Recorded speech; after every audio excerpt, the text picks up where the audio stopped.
एक car racer जब से इंटरनेशनल कार के रेसिंग में हिस्सा लेते थे कभी वो हारे नहीं थे, लेकिन एक कार रेस में वो 300 मीटर पहले, माइलस्टोन से 300 मीटर पहले उनकी कार खराब हो जाती है। जो उनके प्रतिद्वंदी जो काफी पीछे थे, उन्होंने रेस में जाकर के अव्वल, द्वितीय, तृतीय स्थान हासिल किया, लेकिन ये कार रेसर कार से उतरते हैं और अपनी कार को धक्का लगा करके उस माइलस्टोन तक पहुंचाते हैं। पत्रकार पूछते हैं कि जब आप कार की रेस हार चुके थे, आपकी कार खराब हो चुकी थी, तो आपने ऐसा क्या किया, ऐसा क्यों किया? तो उन्होंने कहा, मुझे कोई फर्क नहीं पड़ता कि मैंने रेस जीती या नहीं, मुझे फर्क इससे पड़ता है कि मैंने ये रेस पूरी की। मैंने इस जो दौड़ स्टार्ट किया था, मैंने उसको पूरा किया, इससे मुझे फर्क पड़ता है। तो आपसे मैं पूछना चाहता हूं कि क्या आप भी जो भी काम शुरू करते हैं, क्या उसको अंतिम पड़ाव तक पहुंचाते हैं या बीच में ही छोड़ देते हैं? अगर बीच में ही छोड़ देते हैं तो आपको एक मानसिक बीमारी लग जाएगी, आप किसी भी कार्य को पूरा नहीं करेंगे, आधा अधूरा काम छोड़ देंगे। इसलिए इस तरह की मनस्थिति से बचें और मतलब बिना लाभ हानि के सोचे हुए। एक बात मैं बताता हूं, रामचरितमानस में तुलसीदास जी ने एक लाइन लिखी थी। जब राम का वनवास हो गया और भरत ननिहाल से आए थे, भरत बहुत दुखी थे, रो रहे थे, तो वशिष्ठ ने ये बात कही थी। वो बात मैं आपको बताता हूं, शायद आपके काम आ जाए। सुनहु भरत भावी प्रबल, बिलखि कहो मुनिनाथ। मुनि जो वशिष्ठ थे, रोते हुए ये बात कह रहे हैं वशिष्ठ भरत से कि सुनहु भरत भावी प्रबल, बिलखि कहो मुनिनाथ। हानि, लाभ, जन्म, मरण, जस, अपजस विधियां, ये 6 चीजें आपके हाथ में नहीं है। कर्म करना तो आपके हाथ में है, लेकिन उसका रिजल्ट क्या आएगा ये आपके हाथ में नहीं है। इसलिए रिजल्ट की परवाह किए बगैर भी जो पुरुष, जो व्यक्ति, जो इंसान लगन लगा करके कार्य करता है, उसको वो प्रकृति सपोर्ट करने लगती है। अगर जरा सा भी, जैसे प्रकृति ने राम को वनवास किया, लेकिन अपजस मिल रहा था भरत को, लेकिन भरत ने अपने कर्तव्य से, अपने स्वाभिमान से उसको, उस आपदा को, उस कलंक को अवसर में बदल दिया था। ऐसा भाई बनकर के प्रकट हुए जो आज तक इतिहास में नहीं हुआ है। तो आपको कई बार ये लगता होगा कि परिस्थितियां आपके अनुरूप नहीं रही, अनुकूल रही, जिसकी वजह से आप बेहतर कुछ नहीं कर पाए। तो एक बात कहना चाहता हूं, आज आप जो भी हैं, आपको परिस्थितियों ने नहीं बनाया है, बल्कि आपके समय समय पर लिए गए निर्णयों ने, आपके साथ के लोगों की वजह से आज आप जो भी हैं वो हैं। इसलिए भविष्य में जो भी बनना चाहते हैं तो ऐसे लोगों का एक तो साथ करें जो कि बड़ा सोचते हूं, बड़ा करना चाहते हूं, और दूसरा समय पर सटीक निर्णय लें। वो चाहे आपके पक्ष में हो या ना हो, लेकिन अगर आपके पक्ष में नहीं है तो पुरुषार्थी व्यक्ति, कर्तव्य परायण व्यक्ति, जो अपने कार्य के द्वारा समाज को एक दशा और दिशा देते हैं, वो लोग गलत निर्णय को भी सही साबित कर देते हैं। तो अगर आपसे कोई गलत निर्णय हो गया है, उसको भी आपके हाथ में वो पावर है, आपके हाथ में वो शक्ति है, आपके अंदर वो ऊर्जा है कि आप उसको सही साबित कर देंगे।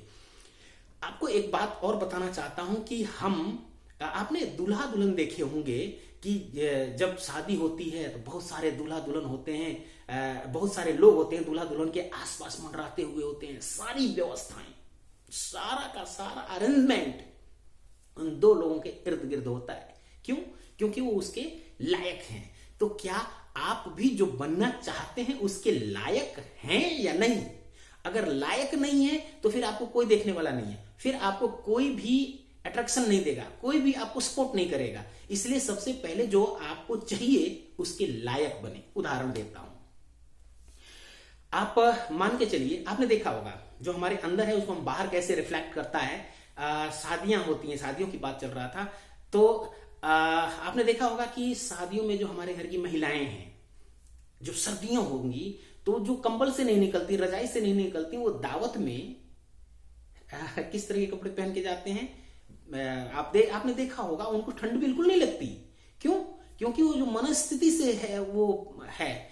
आपने ये भी देखा होगा कि हम बाहरीकरण का, जैसे हम बाहरीकरण का प्रभाव हम पे कैसे होता है, अगर विदेशी कोई मेहमान आ जाता है तो हम कितनी आवभगत करते हैं। विदेशी छोड़िए, आपका चचेरा भाई जो आपके पड़ोस में रहता है, वो अगर आपके घर आता है तो आप उसको चाय के लिए भी नहीं पूछते हैं, लेकिन अगर गांव का कोई व्यक्ति आता है तो उसको चाय पूछते हैं, या अगर कोई रिश्तेदार आ गया तो उसको आप चाय पूछते हैं। इस तरह से क्या है, हमें बाहरीकरण, हमारे जो बाहर की सभ्यताएं हैं, हमारे जो बाहर के ये कपड़े हैं, ये सारी चीजें हमको अट्रैक्ट करती हैं। तो हम बाहरीकरण के इतने दीवाने हो गए हैं और ताकत हमारे अंदर है, तो इस अंदर को बाहर कैसे लेकर के जाया जाए, कैसे उसको रिफ्लेक्ट कर दिया जाए, जिससे कि हमारे अंदर की बात लोगों तक पहुंच जाए और जो हम सोचते हैं वो इस दुनिया में दिखाई देने लगे। एक तरीका है, आप जो भी सोचते हैं उसको लोगों से बताना शुरू कर दीजिए। आपके अंदर जो भी हमारे शास्त्रों ने बताया, जो अंडे सो पिंड है, जो आपके इसके अंदर है वही इस ब्रह्मांड में भी है। तो उसको बाहर निकालने का ये तरीका है कि जो भी आप सोचते हैं उसको या तो कागज पे नोट करें या लोगों से बताना शुरू कर दें। आपने लोगों को बताना शुरू कर दिया, आपका सपना था कि एक मर्सिडीज आप खरीदें, आप एक BMW खरीदें, लेकिन आपकी औकात नहीं थी, आपकी हैसियत नहीं थी, आप उसके लायक नहीं थे। तो क्या करना है, आप लोगों को बताना शुरू कर दिए। दो उसके रिएक्शन होंगे। एक तो पहले वो लोग आपका मजाक उड़ाना शुरू कर देंगे, और अगर आपको बात चुभ गई तो आप उस लायक बनेंगे कि वो मर्सिडीज, वो BMW आपके पास आ जाए। दूसरा क्या होगा कि जब आपके अंदर की सोच को आप बाहर रखते हैं और सकारात्मक सोच के साथ कार्य करते हैं, तो वो प्रकृति वो आपको सपोर्ट करती है। अगर आपने किसी चीज को, फिल्मी डायलॉग है, आप बेहतर जानते हैं कि आप अगर किसी को बेइंतहा चाहते हैं तो प्रकृति भी उसका सपोर्ट करती है, और उस लायक आप बनाने के लिए, जो आज आप उसके लायक नहीं थे BMW मर्सिडीज के, तो उस लायक बनने की प्रक्रिया की दौड़ में आप शामिल हो। अच्छे लोग, बड़े सपने वाले लोगों के साथ अगर आप रहेंगे तो यकीनन, एक बात और कहना चाहता हूं, उस लायक बनिए। मक्खी अगर चाय में गिरी तो हम चाय फेंकते हैं, और अगर मक्खी घी में गिरी तो हम मक्खी निकाल कर फेंक देते हैं। अपनी वैल्यू बनाइए, उस लायक बनिए कि लोग आपसे मिलने के लिए, आपको सुनने के लिए, आपको समझने के लिए, आपकी गाइडेंस के लिए, आपके संपर्क में आने के लिए लालायित हों। बाहरी सौंदर्य, बाहरी सुंदरता, बाहरी अट्रैक्शन बड़ा काम तब करता है जब अंदर से आप स्ट्रांग हो, अंदर से मजबूत हो।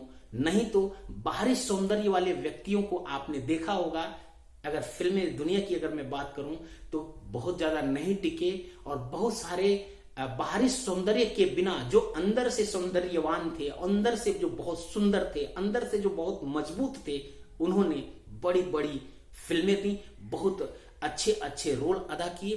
तो आप लोग बाहरी सौंदर्य पे अंदर की सौंदर्यता को हावी होने दें। जो आप अंदर सोच रहे हैं उसको बाहर तक आने दें, और उसके बाद से उस लायक बनने की कोशिश करें कि सारे लोगों का ध्यान आपकी तरफ हो। अगर आपने ऐसी पहचान बना दी कि आप जहां जाते हैं, आपके जाने से पहले अगर वहां आपकी चर्चा हो चुकी है, तो समझिए आप सफलता की ओर बढ़ रहे हैं। लेकिन वो चर्चा सकारात्मक होनी चाहिए, ऐसा नहीं होनी चाहिए कि लोग आपको देख करके नाक भौं सिकोड़े। तो आपको अगर ये वीडियो पसंद आई है, इसी तरह की और भी वीडियो देखना चाहते हैं, तो निवेदन रहेगा कि इस चैनल को सब्सक्राइब करें, लाइक करें, और अगर अच्छा लगा हो तो इस वीडियो को औरों तक भी पहुंचाने में मेरी मदद करें। नमस्कार।